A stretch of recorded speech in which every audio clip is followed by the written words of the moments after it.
Olá, estamos começando a nossa live de hoje um pouco atrasado, peço desculpas a você, nós estamos fazendo umas novas experiências e daqui a pouco a gente vai alternar a nossa forma tradicional de apresentação, fazendo algumas coisas diferentes, fugindo um pouquinho do lugar comum. Como de hábito, agradeço a todos aqueles que estão acompanhando o meu canal e é muita gente, muito obrigado pelos 655 mil inscritos no meu canal, muito obrigado mesmo e sempre digo, se você gosta do canal, do conteúdo, das lives, das entrevistas, da perspectiva que nós temos, analítica, crítica, propositiva.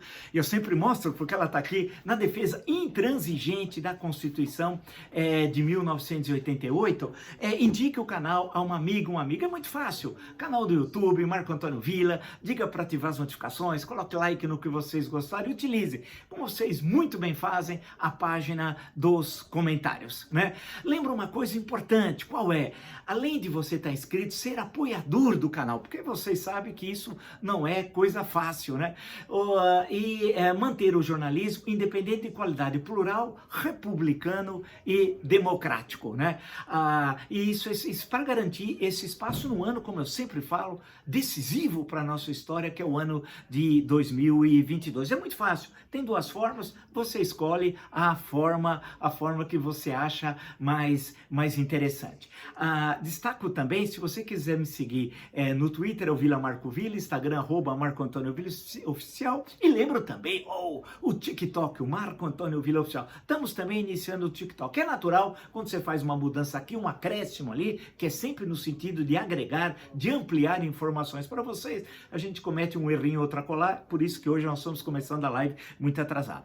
Lembro também um fato importante, fizemos duas entrevistas sensacionais hoje. A primeira com o embaixador Celso Amorim, que somando os dois governos, que ele foi ministro das Relações Exteriores, ficou mais tempo do que o grande Barão do Rio Branco, que ficou de 1902 a 1912. Lembrar que foram os governos Rodrigues Alves, Afonso Pena, Nilo Peçanha e Hermes Afonso, quando ele falece em 1912. Nós sabemos que o Itamaraty é chamado a Casa do Rio Branco e não é por pouca coisa tal. O ministro Celso Amorim fez uma análise excelente sobre a questão Rússia e Ucrânia. E isso é super importante, né? E a discussão, entender o contexto diplomático, o papel da ONU, da OTAN, muito bom. Nós estamos postando amanhã ao meio-dia. Fiz uma outra que eu não vou falar qual, que nós vamos falar amanhã, que nós vamos postar no dia posterior, tá bom?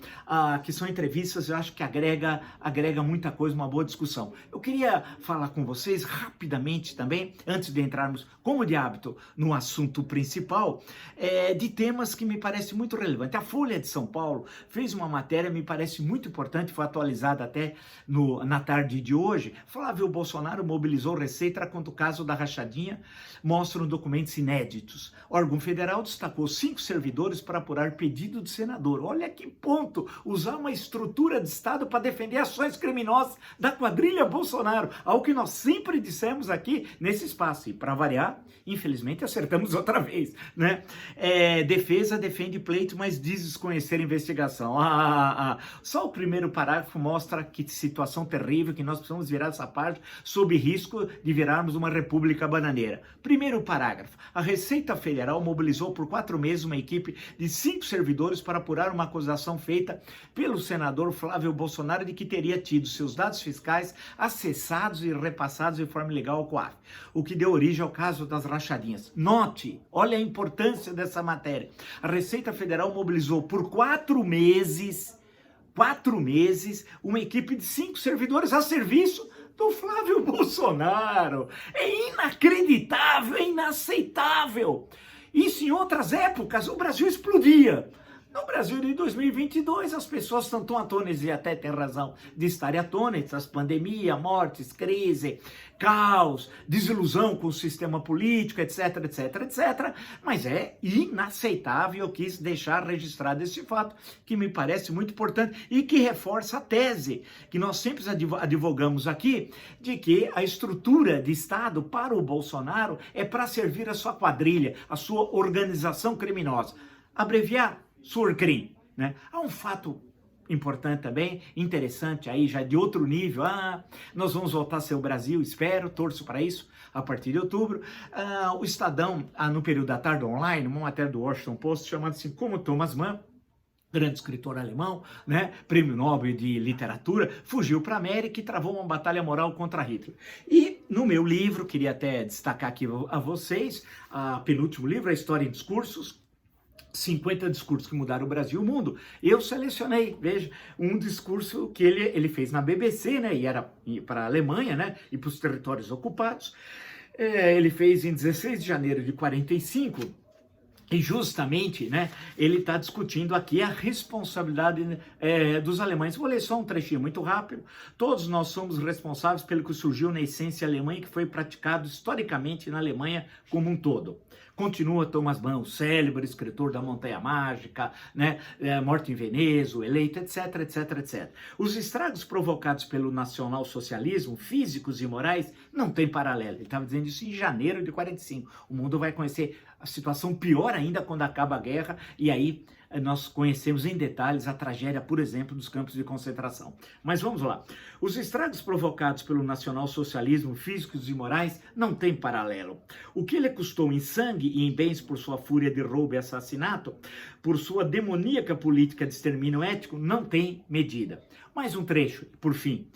Se existe a Alemanha, se existe o povo como figura histórica, como personalidade coletiva, como caráter e destino, então o nacionalsocialismo é outra coisa do que a forma que um povo, o alemão, assumiu há 12 anos para empreender com os meios mais amplos, cruéis e pérfidos, a mais ousada tentativa de sujeição e escravização do mundo que a história conhece. Uma empreitada que, por um triz, não teve êxito. Isso está aqui, são 3 trechos do discurso de Thomas Mann, está aqui no meu livro, que outro dia até uma autoridade, não vou falar qual, disse que antes de assumir uma função muito honrosa, ela fez questão de comprar o meu livro e ver justamente o discurso, tá bom? A importância desse discurso, né? Porque eu tentei combinar sempre o Brasil e o mundo.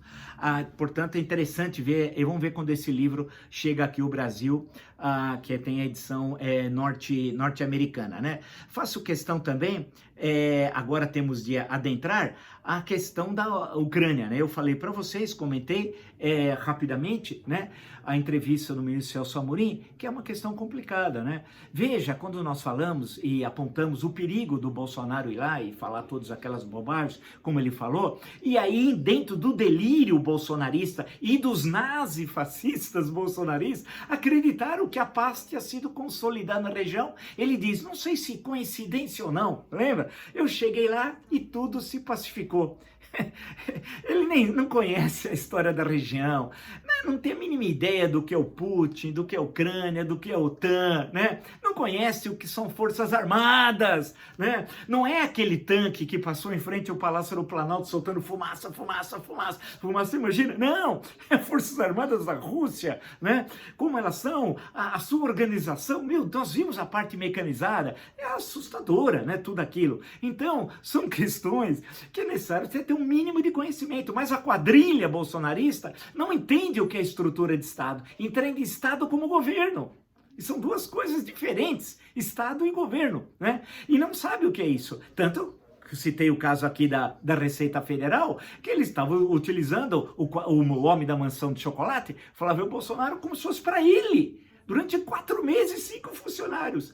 O idiota, o mandrião, né? Lá na visita a Moscou, não entendeu nada. E pior, fez menção, e eu citei, assistam a live, uma delas, que eu cito a questão que ele falou de Pedro II, Dom Pedro II, que lá esteve em 1876, né? E que desceu, ele foi a São Petersburgo e veio em direção ao sul, passando por Moscou até chegar a Odessa, que, né? Sabemos ali na Crimeia, próxima à península da Crimeia, dali vai se dirigir a Istambul e depois a Atenas. Tá? Imagina querer comparar ele, o Beócio Bolsonaro, com a figura do Dom Pedro II, que era uma visita de chefe de Estado, não chefe de governo no Império era o presidente do Conselho de Ministros, mas só para ver o nível. E agora a gente está vendo todas as contradições que estão correndo lá. Por fim, vamos à questão central hoje, por fim, mas iniciando a questão central hoje da nossa conversa. E qual é? Que é um ponto central, que o Bolsonaro prepara o caos. O ministro Edson Fachin, presidente do Tribunal Superior Eleitoral, e o vice-presidente do TSE, ministro Alexandre de Moraes, ambos ministros do Supremo Tribunal Federal, registre-se, e que na eleição, quando chegarmos a outubro, quem estará presidindo o TSE, o ministro Alexandre de Moraes, fizeram uma medida protocolar, educada, civilizatória, ou seja, se dirigiram ao Palácio do Planalto, nós vimos, comentamos, inclusive aqui em lives anteriores, entregar o convite, uma coisa protocolar. Quando adentraram o gabinete presidencial, foram surpreendidos que lá estavam os 3 comandantes, Marinha, Aeronáutica e Exército, o ministro da Defesa, o Capacho Neto, e o Bolsonaro. Quando eles entraram, deram de cara. Quer dizer, ele estava, o criminoso Bolsonaro, que vai pagar pelos seus crimes, vai sim, e vai terminar em Bangu 8, junto com a sua quadrilha, quis coagir os ministros do Supremo Tribunal Federal e que estão presidindo o Tribunal Superior Eleitoral, né? Porque quando eles chegaram, tá lá todos os militares, no sentido de coagi-los. É um criminoso. Nós temos um criminoso, um meliante na presidência da República. Eles ficaram 10 minutos, foram educados, entregaram o convite e se retiraram. O Bolsonaro falou na imprensa, o que é mentira, porque ele é um homem cruel, covarde e mentiroso, registre-se, que o ministro Alexandre de Moraes não respondeu a 2 vezes que ele tinha dirigido a palavra a ele. Mentira! O ministro Alexandre de Moraes é uma pessoa acordada, educada, como não responderia a 2 intervenções do presidente da República? Porque aí é uma conversa institucional, não é uma conversa entre o cidadão, se é que ele é cidadão Bolsonaro, ele é um elemento, ele não tem currículo, tem ficha corrida, ele é um criminoso, com um vice, nesse momento, vice-presidente do TSE. É uma conversa institucional. O ministro Alexandre de Moraes, certamente, entrevistado já no nosso canal, conversaria tranquilamente, sem nenhum problema, com o ministro, com o presidente da República. Não ia fazer um ato de educação de não responder a 2 questões em 2 momentos que teria o presidente da República se dirigido a ele. Bem, isso já era para criar uma situação, uma celeuma. Hoje, teve a posse, ele não compareceu. E na agenda presidencial, ele disse, o argumento do Bolsonaro foi justamente que ele não poderia receber porque ele estava hoje com uma agenda tomada.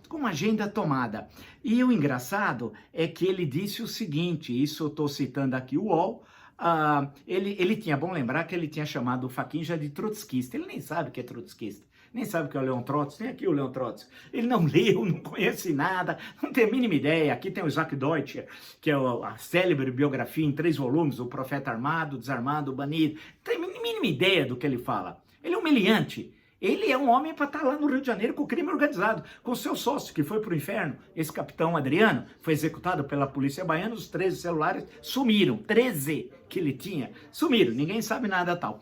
Aí ele disse o seguinte, e chamou Alexandre de Moraes de canalha, vale lembrar. Ele disse que não poderia comparecer à posse, porque ele tinha compromissos pré-estabelecidos em sua extensa agenda. Bem, aí o que eu fui fazer, o que você faria, o que nós faríamos? Vamos aos documentos. É assim que faz o trabalho do historiador. Bem, aí eu falei, vou dar uma olhada na agenda do presidente da República, os extensos compromissos. Sabe quais são os extensos compromissos?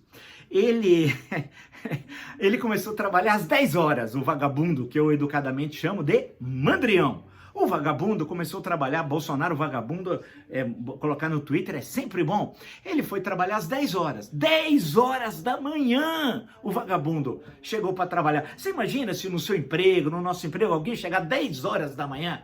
Chegou às 10, até às 10h30, ele conversou com o ministro da Justiça. Aí teve um descanso, claro, meia hora cansa, descansou. Aí às 11h30, 1 hora depois ele tirar uma soneca, o vagabundo, né? Aí ele ficou até às 14 horas, estranho, hein? Na posse do novo diretor do Itaipu Binacional. Só que é mentira, tá na agenda, tá na agenda, mentira. Né? Você não vai ficar 2h30, provavelmente teve uma cerimônia pro forma e teve almoço, né? Certamente. Bem, aí, às 15 horas, aí estamos entrando no período da tarde, efetivamente, ele trabalhou meia hora recebendo o subchefe para assuntos jurídicos da Secretaria-Geral da Presidência da República. Meia hora, somente meia hora, né? Aí, e depois, mais meia hora, das 15h30 às 16h, o Bruno Bianco, advogado-geral da União.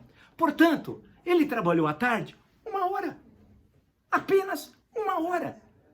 E ele disse, olha como ele é mentiroso, eu falo sempre que ele é um homem cruel, é um homem covarde e tal, é que ele disse que tinha uma extensa agenda. E essa extensa agenda o prejudicou de poder estar na posse do ministro Luiz Edson Fachin, presidente do Tribunal Superior Eleitoral. Qual é a questão que se coloca? A questão é muito clara, ele quer o caos. Ele sabe que já está derrotado e ele joga com o caos. E ficou claro, por exemplo, ontem, Minas Gerais, Belo Horizonte, capital de Minas Gerais, capital planejada, inaugurada em 1897, o engenheiro, que general, Arão Reis, né? Toda aquela cidade, foi a primeira capital planejada na República, foi justamente cidade de Belo Horizonte e tal. Bem, aí teve aquela passeata de soldados e oficiais da Polícia Militar, da ativa e da reserva, inacreditável, com apoio do comandante, meu Deus do céu. Com apoio do comandante, isso é inaceitável, isso é inacreditável, isso não existe, né? Então a questão é que está... Aí hoje eu passei pelo Estadão, aí no Estadão está o presidente da Associação dos Praças Policiais e Bombeiros Militares de Minas, um subtenente, disse que ele não sabe o que pode acontecer, olha a ameaça, hein? Olha a ameaça. Ele não sabe o que pode acontecer no Estado a partir do dia seguinte da greve iniciada nessa segunda-feira. Se o governo continuar com intransigência, ainda que sejam demitidos 1.000, 2.000 policiais, vai virar o caos em Minas. Vai virar o caos em Minas. Isso é inacreditável, meu Deus do céu. Isso é inacreditável. Isso é inaceitável. Isso é ameaça. Se nós tivéssemos um governador digno do nome em Minas Gerais, que não fosse Romeu Zema, que é uma piada, patético, ele daria ordem de prisão, imediatamente, e demitiria o comandante da PM. Imediatamente, isso não pode. Isso é inaceitável. Isso é inaceitável. Mas não, o que aconteceu? Não aconteceu nada. E eu tenho insistido que essa questão do caos faz parte justamente do que o Bolsonaro pensa. Ele quer criar uma situação de caos. Então, não ter ido à posse do ministro Fachin é uma agressão à Constituição, ao bom relacionamento entre os poderes, à vida democrática. Nós temos insistido muito nisso. Isso aí é central, né? E isso não pode se repetir. E há uma estratégia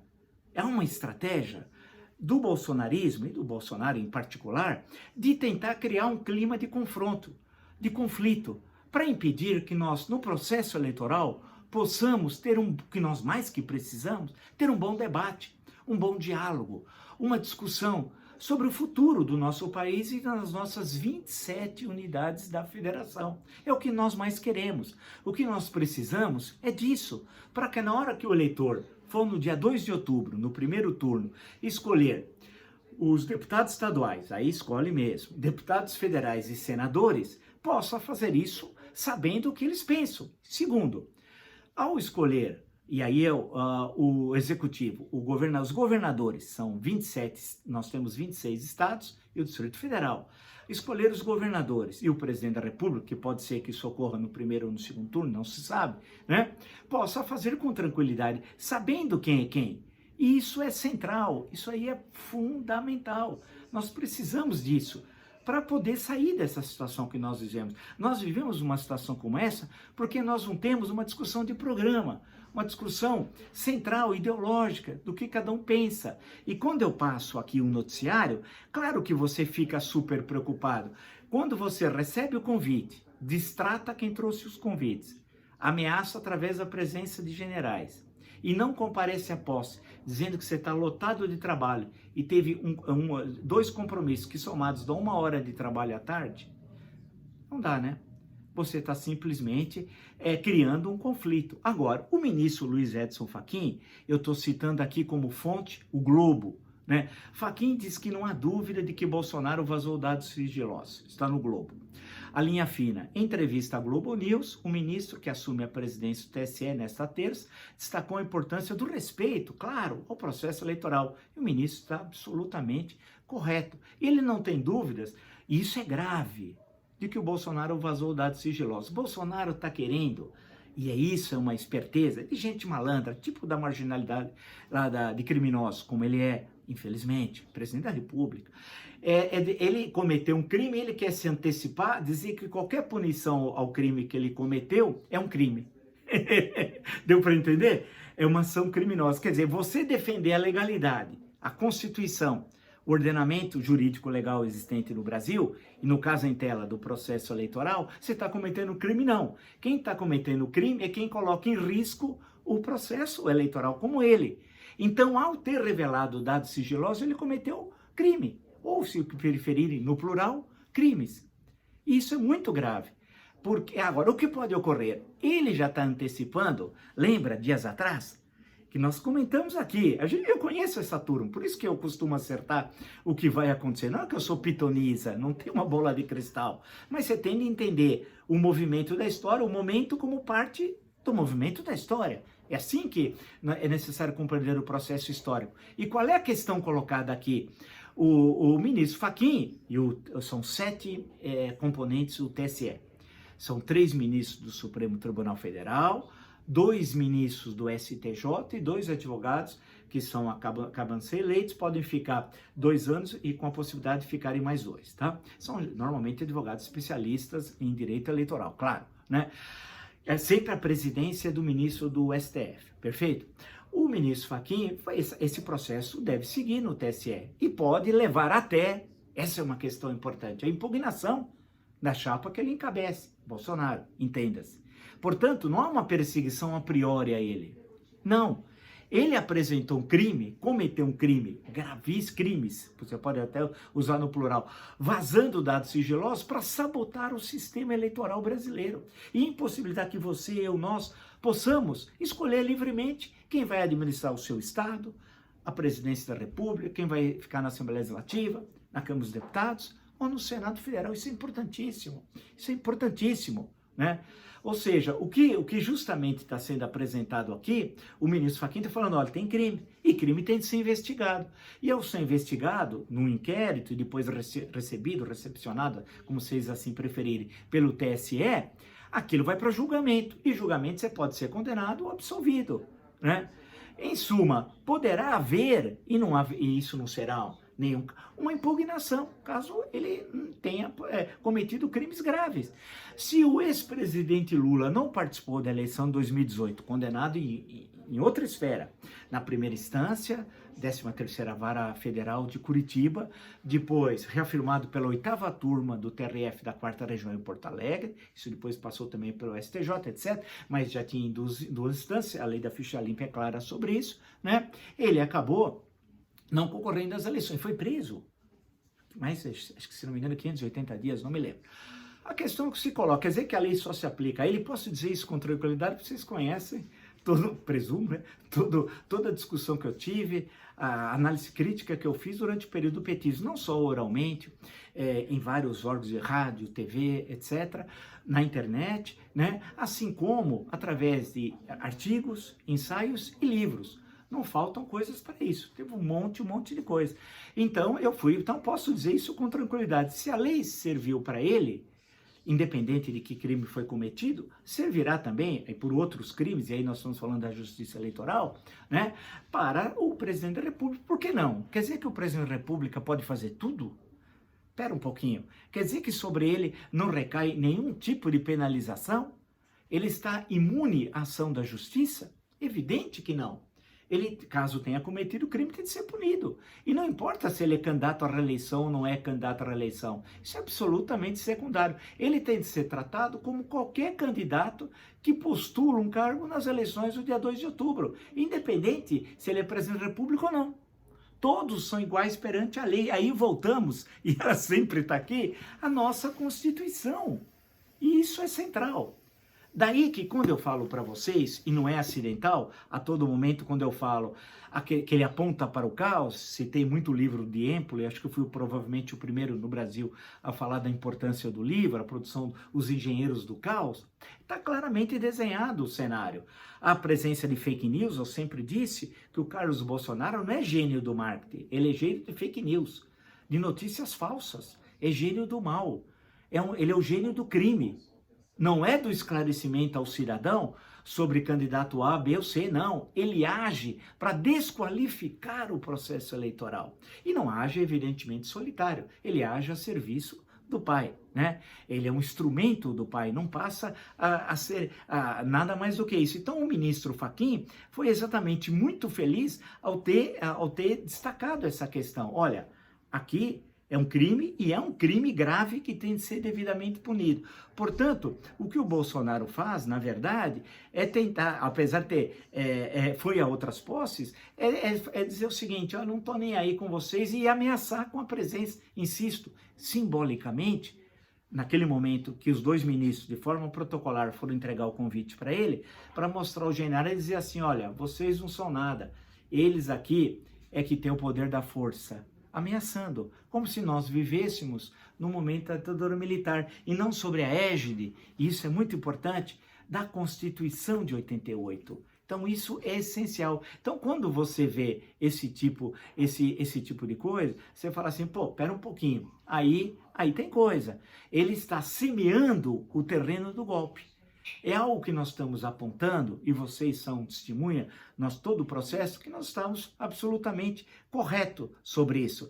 Inclusive, quando eu falei, e aí faço questão aqui de lembrar, eu ia passar, eu agradeço a doutora Juliana Akel, do escritório Fidalgo Advogados, mais uma vitória na justiça contra um cidadão, não vou nem ler o nome dele, tá? Porque ele quer uns segundinhos de fama. Aqui não. Ele, que eu fiz, a juíza rejeitou por improcedência as críticas que eu tinha feito aqui às manifestações de 7 de setembro, essas que vocês acompanharam, golpistas, em Brasília e aqui na Avenida Paulista. E o indivíduo, o elemento, se sentiu atingido, né? Mas não vou dizer o nome dele não, porque ele vai querer aparecer. Não, trabalhe, de graça não vai aparecer não.